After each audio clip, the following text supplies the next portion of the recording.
Itatanga gundaway datay dito'y terminal ti Laoag sa Nicolas para ka dito'y libreng sakay iti 99.5 IFM Laoag. Isagsagot ka datayo ti ACS Manufacturing Corporation. Sakay nga tumaray. Nangipaay iti libre a panagbiyahe ti 99.5 IFM Laoag, kadwa ti ACS Manufacturing Corporation, ken Shield Bat Soap, pabaen iti libreng sakay, anaangay iti June 25 ken 26 iti San Nicolas ken Gabo Terminals iti Laoag City. Nakaawat dagiti pasaheros iti libre a sakay, anang ted ti tulong ti gastos da iti panagbiyahe. Malaksid iti libre a transportasyon, amin ang naglugan ket naikan iti Shield Bat Soap.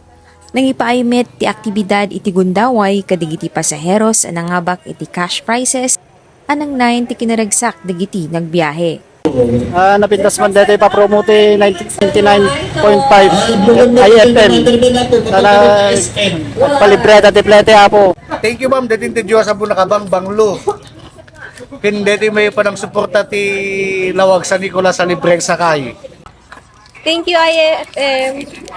Ti programa ket saan laing anang ted iti libre a panagbiyahe no di ket nangipaaymet iti panakaammo at iti panagserbi iti publiko ket mabalin a maaramid babaen iti simple ngem napateg nga inisyatibo.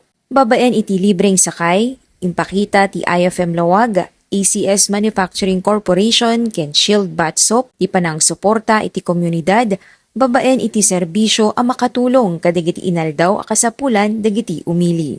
Manipod iti libre a sakay akingga iti panangited iti Shield Bat Soap ken cash prices na iraman ti panagkaykaysa ken panagserbi iti daytoy nga aktibidad anang ipaay ti benepisyo ken rag-o kadagiti managbiyahe. Para iti IFM News, Idol Gina B, Tatak, IFM.